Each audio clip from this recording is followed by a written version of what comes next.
ಸ್ನೇಹಿತರೆ, ಮೀಡಿಯಾ ಮಾಸ್ಟರ್ಸ್ಗೆ ಸ್ವಾಗತ ಸುಸ್ವಾಗತ. ಗೆಳೆಯರೆ, ಈ ಟ್ರಂಪ್ ಅನ್ನೋ ಡೋನಾಲ್ಡ್ ಗಿರಾಕಿ ಅಮೆರಿಕದ ಅಧ್ಯಕ್ಷನಾದ ನಂತರ ಜಗತ್ತು ಸಾಕಷ್ಟು ಬದಲಾಗ್ತಿದೆ. ಜಗತ್ತಿನ ಬಲಶಾಲಿ ದೇಶಗಳು ಅಮೆರಿಕದ ಛತ್ರ ಛಾಯೆಯಿಂದ ಹೊರಬರೋದಕ್ಕೆ ದೊಡ್ಡ ಪ್ರಯತ್ನಗಳನ್ನ ಆರಂಭ ಮಾಡಿವೆ. ಈಗ ಅದೇ ಹಾದಿಯನ್ನ ಭಾರತ ಹಾಗೂ ಜಪಾನ್ಗಳೂ ತುಳಿತಾ ಇವೆ. ಅಮೆರಿಕ ಕ್ವಾಡ್ ಹಾಗೂ ಇಂಡೋ ಪೆಸಿಫಿಕ್ ನೀತಿ ಡೋಲಾಯಮಾನ ಅನ್ನೋ ಸ್ಥಿತಿಲಿದೆ. ಚೈನಾದ ವಿರುದ್ಧ ಇನ್ನು ಅಮೆರಿಕನ ನಂಬಿ ಇಲ್ಲಿ ಯಾರೂ ಕೂತ್ಕೊಳ್ಳೋದಕ್ಕೆ ಸಾಧ್ಯ ಆಗೋದಿಲ್ಲ. ಅಮೆರಿಕ ಆತ್ಮವಿಶ್ವಾಸವನ್ನ ಕಳೆದುಕೊಳ್ತಾ ಇದೆ. ಕ್ವಾಡ್ ಅನ್ನೋದು ಇರಲಿ ಇಲ್ಲದೆ ಇರಲಿ, ಅಮೆರಿಕ ಬರಲಿ ಬಾರದೇ ಇರಲಿ, ಇಲ್ಲಿನ ದೇಶಗಳು ತಮ್ಮ ರಕ್ಷಣೆಗೆ ಬೇಕಾದ ವ್ಯವಸ್ಥೆಗಳನ್ನ ಮಾಡ್ಕೊಳ್ಳೇಬೇಕು. ತಮ್ಮ ಅನುಕೂಲಗಳನ್ನ ತಾವು ನೋಡ್ಕೊಳ್ಳೇಬೇಕು.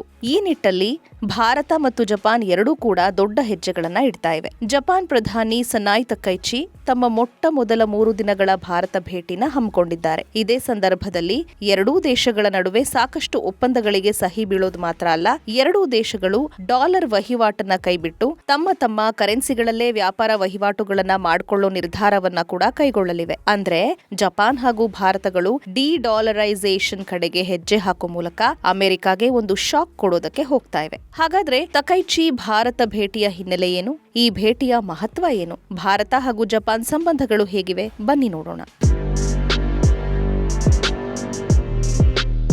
ಗೆಳೆಯರೆ, ಭಾರತ ಹಾಗೂ ಜಪಾನ್ ನಡುವೆ ಸ್ನೇಹ ಸಹಕಾರಗಳು 1950ರ ದಶಕದಿಂದಲೂ ಇವೆ. ಜಪಾನ್ ಭಾರತದಲ್ಲಿ ಸಾಕಷ್ಟು ಹೂಡಿಕೆಗಳನ್ನ ಮಾಡಿದೆ. ಭಾರತದ ಇನ್ಫ್ರಾಸ್ಟ್ರಕ್ಚರ್ ಬೆಳವಣಿಗೆಗೆ ಸಾಕಷ್ಟು ಸಾಲ, ಸಹಾಯ ಎರಡನ್ನೂ ಕೊಟ್ಟಿದೆ. ಇದರ ನಡುವೆ ಕೂಡ ಎರಡೂ ದೇಶಗಳ ನಡುವಿನ ರಕ್ಷಣಾ ಸಂಬಂಧಗಳಿಗೆ ಹಾಗೆ ಇಂಡೋ ಪೆಸಿಫಿಕ್ ದೇಶಗಳ ನಡುವಿನ ಮೈತ್ರಿಕೂಟ ರಚನೆಗೆ ದೊಡ್ಡ ಕೊಡುಗೆ ಕೊಟ್ಟಿದ್ದು ಜಪಾನ್ನ ಅವತ್ತಿನ ಪ್ರಧಾನಿ ಶಿಂಜೋ ಅಬೆ. ಅಬೆ ಅವರ ಕಾಲದಲ್ಲಿ ಎರಡು ದೇಶಗಳ ನಡುವಿನ ಸಂಬಂಧಗಳು ಇನ್ನಷ್ಟು ಗಟ್ಟಿಯಾದವು. ಕ್ವಾಡ್ ಕೂಟದ ಕನಸು ಕೂಡ ಅಬೆ ಅವರದ್ದೇ. ಅಬೆ ಜಪಾನನ್ನ ಅಮೆರಿಕದ ನಿರ್ಭರತೆಯಿಂದ ನಿಧಾನವಾಗಿ ಹೊರತರೋದಕ್ಕೆ ಪ್ರಯತ್ನ ಪಟ್ಟರು. ಚೈನಾದ ಅಗ್ರೆಷನ್ ಹಾಗೂ ವಿಸ್ತರಣವಾದವನ್ನ ಎದುರಿಸೋದಕ್ಕೆ ಜಪಾನ್ ಆಯುಧಗಳ ಕ್ಷೇತ್ರದಲ್ಲೂ ಕೂಡ ಸಶಕ್ತ ಆಗಬೇಕು, ಅಮೆರಿಕದ ನೆರವಿಗಾಗಿ ಕಾಯೋ ಪರಿಸ್ಥಿತಿ ಇರಬಾರದು ಅಂತ ಅಬೆ ಯೋಚಿಸಿದ್ರು. ಹಾಗಂತ ಅವರು ಅಮೆರಿಕದಿಂದ ದೂರ ಸರಿಲಿಲ್ಲ. ಆದ್ರೆ ಅಮೆರಿಕದ ಹೊರತಾಗಿ ಕೂಡ ಜಪಾನ್ನನ್ನ ಬೆಳೆಸೋ ಪ್ರಯತ್ನಕ್ಕೆ ಕೈ ಹಾಕಿದ್ರು. ಅದನ್ನೇ ಈಗ ಅಲ್ಲಿನ ಹಾಲಿ ಪ್ರಧಾನಿ ತಕೈಚಿ ಕೂಡ ಮಾಡ್ತಾ ಹೋಗ್ತಾ ಇದ್ದಾರೆ. ಚೈನಾ ವಿರುದ್ಧ ಜಪಾನನ್ನ ಬಲಿಷ್ಠಗೊಳಿಸೋ ಕೆಲಸಕ್ಕೆ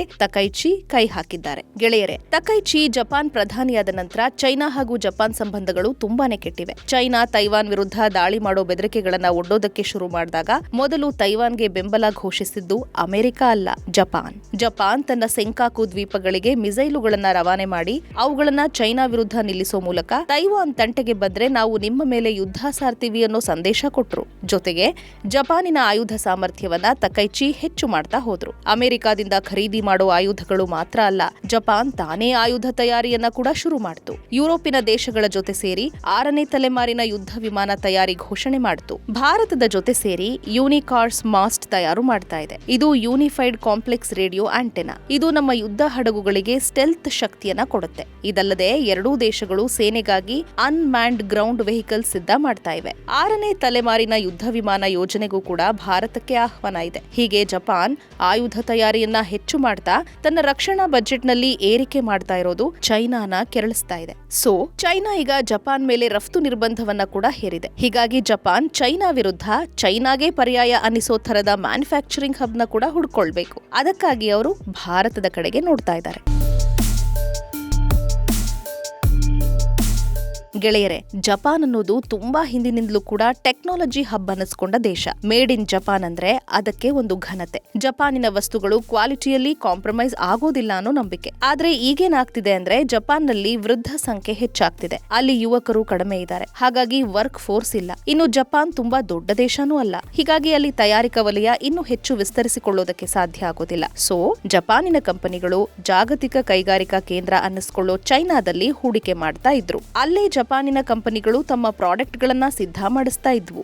ಈಗ ಜಪಾನ್ ಚೈನಾ ಎರಡೂ ಜಾಸ್ತಿ ಅನ್ನಿಸೋಷ್ಟು ಮುನಿಸ್ಕೊಂಡಿವೆ. ಹಾಗಾಗಿ ಹೂಡಿಕೆಗೆ ಅವರು ಭಾರತದ ಕಡೆ ನೋಡ್ತಾ ಇದ್ದಾರೆ. ಈ ಹಿನ್ನೆಲೆಯಲ್ಲಿ ಜಪಾನ್ ಪ್ರಧಾನಿ ತಕೈಚಿ ಅವರ 3 ದಿನಗಳ ಭಾರತ ಭೇಟಿ ಅತ್ಯಂತ ಮಹತ್ವವನ್ನ ಪಡೆದುಕೊಳ್ತಾ ಇದೆ. ಭಾರತ ಹಾಗೂ ಜಪಾನ್ ನಡುವಿನ 16ನೇ ಶೃಂಗಸಭೆಯಲ್ಲಿ ಭಾಗಿಯಾಗಿರುವ ತಕೈಚಿ ಎರಡೂ ದೇಶಗಳ ನಡುವೆ ವ್ಯಾಪಾರ, ಹೂಡಿಕೆ, ರಕ್ಷಣೆ, ಆರ್ಥಿಕ ಭದ್ರತೆ, ಇಂಡೋ ಪೆಸಿಫಿಕ್ ಕಾರ್ಯತಂತ್ರ, ಎಐ ಸಹಕಾರ ಮತ್ತು ಸಪ್ಲೈ ಚೈನ್ ಅಭಿವೃದ್ಧಿಯ ಹೂಡಿಕೆಯ ಬಗ್ಗೆ ಮಾತುಕತೆಗಳನ್ನ ನಡೆಸ್ತಾರೆ. ಒಂದಷ್ಟು ಒಪ್ಪಂದಗಳಿಗೆ ಸಹಿ ಕೂಡ ಬೀಳುತ್ತೆ. ಈ ಭೇಟಿಯ ಸಂದರ್ಭದಲ್ಲಿ ತಕೈಚಿ ಅವರ ಜೊತೆ ಜಪಾನ್ನ ದೊಡ್ಡ ಉದ್ಯಮ ನಿಯೋಗ ಕೂಡ ಭಾರತಕ್ಕೆ ಬಂದಿದೆ ಮತ್ತು ಜಪಾನ್ ಮುಂದಿನ 10 ವರ್ಷಗಳ ಅವಧಿಯಲ್ಲಿ ಭಾರತದಲ್ಲಿ $61 ಬಿಲಿಯನ್ ಹೂಡಿಕೆನ ಮಾಡೋ ಉದ್ದೇಶವನ್ನು ಕೂಡ ಹೊಂದಿದೆ. ಗೆಳೆಯರೆ, ಸದ್ಯಕ್ಕೆ ಜಪಾನ್ ಭಾರತದಲ್ಲಿ ಸುಮಾರು $48.14 ಬಿಲಿಯನ್ ವರೆಗೆ ಹೂಡಿಕೆ ಮಾಡಿದೆ. ಭಾರತಕ್ಕೆ ನೇರ ವಿದೇಶಿ ಹೂಡಿಕೆಗಳನ್ನ ಕೊಡೋ ದೇಶಗಳ ಪಟ್ಟಿಲಿ ಜಪಾನ್ಗೆ 5ನೇ ಸ್ಥಾನ. ಹಾಗೆ ಭಾರತಕ್ಕೆ ಬರುವ ಒಟ್ಟು ವಿದೇಶಿ ಹೂಡಿಕೆಗಳೇನಿವೆ ಅದರ ಪೈಕಿ ಜಪಾನ್ ಪಾಲು 6% ಅಂತ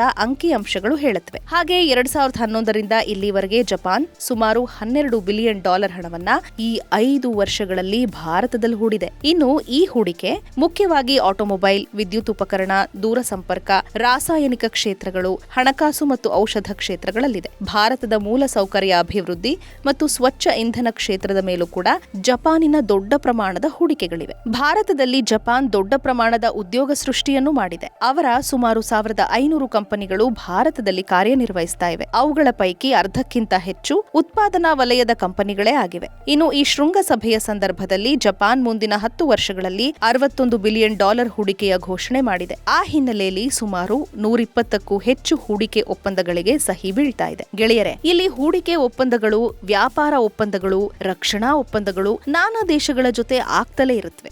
ಭಾರತ, ಅಮೆರಿಕ ನಡುವೆ ಕೂಡ ಒಂದು ವ್ಯಾಪಾರ ಒಪ್ಪಂದದ ಮಾತುಕತೆಗಳು ನಡೀತಲೇ ಇವೆ. ಅದು ಈಗಲೇ ಕಾರ್ಯರೂಪಕ್ಕೆ ಬರೋದು ಭಾರತಕ್ಕೆ ಇಷ್ಟ ಇದ್ದಂತಿಲ್ಲ. ಹೀಗಾಗಿ ಟ್ರಂಪ್ ಹೋಗೋವರೆಗೆ ಅಥವಾ ಅಮೆರಿಕದಲ್ಲಿನ ಮಧ್ಯಂತರ ಚುನಾವಣೆಗಳು ಮುಗಿಯುವವರೆಗೆ ಭಾರತ ಇದನ್ನ ಹೀಗೆ ತಳ್ಕೊಂಡು ಹೋಗ್ತಾ ಇರುತ್ತೆ. ಆದ್ರೆ ಭಾರತ ಮತ್ತು ಜಪಾನ್ ನಡುವಿನ ಈ ಭೇಟಿ ಮತ್ತು ಒಪ್ಪಂದಗಳು ಹಾಗೂ ಈ ಶೃಂಗಸಭೆ ಇದರ ಮಹತ್ವ ಅಂದ್ರೆ ಈ ಸಭೆಯ ಸಂದರ್ಭದಲ್ಲಿ ಎರಡೂ ದೇಶಗಳು ಡಿ-ಡಾಲರೈಸೇಷನ್ ಒಪ್ಪಂದಕ್ಕೆ ಬರಲಿವೆ ಅನ್ನೋದು. ಇಲ್ಲಿ ಏನಾಗ್ತಿದೆ ಅಂದ್ರೆ ಸದ್ಯಕ್ಕೆ ಭಾರತ ಹಾಗೂ ಜಪಾನ್ ನಡುವೆ ಆಗ್ತಾ ಇರೋ ವ್ಯಾಪಾರ ಇದೆಯಲ್ಲ, ಇದು ಈಗ ಡಾಲರ್ ಮೂಲಕ ನಡೀತಾ ಇದೆ. ಈ ಡಾಲರ್ ಅನ್ನ ಅಮೆರಿಕ ಆಗಾಗ ಯಾವ ದೇಶದ ವಿರುದ್ಧ ಬೇಕಾದ್ರೂ ಅಸ್ತ್ರದ ತರ ಬಳಸೋದನ್ನ ಜಗತ್ತು ನೋಡ್ತಾ ಇದೆ. ಹಾಗೆ ಟ್ರಂಪ್ ಅಧ್ಯಕ್ಷರಾದ ನಂತರ ಡಾಲರ್ ಬೆಲೆಯಲ್ಲಿ ಕೂಡ ವಿಪರೀತ ಏರುಪೇರು ನೋಡೋದಕ್ಕೆ ಸಿಗ್ತಾ ಇದೆ. ಡಾಲರ್ ಬೆಲೆನ ಇದ್ದಕ್ಕಿದ್ದಂತೆ ಏರಿಕೆ ಆಗುವ ಹಾಗೆ ಮಾಡುವ ಮತ್ತು ಕುಸಿತಗೊಳ್ಳೋ ಹಾಗೆ ಮಾಡುವ ಮೂಲಕ ಕೂಡ ಅಲ್ಲಿನ ವ್ಯಾಪಾರಿಗಳಿಗೆ ಟ್ರಂಪ್ ಲಾಭ ಮಾಡಿಕೊಳ್ತಾ ಇದ್ದಾರೆ ಅನ್ನೋ ಆರೋಪಗಳಿವೆ.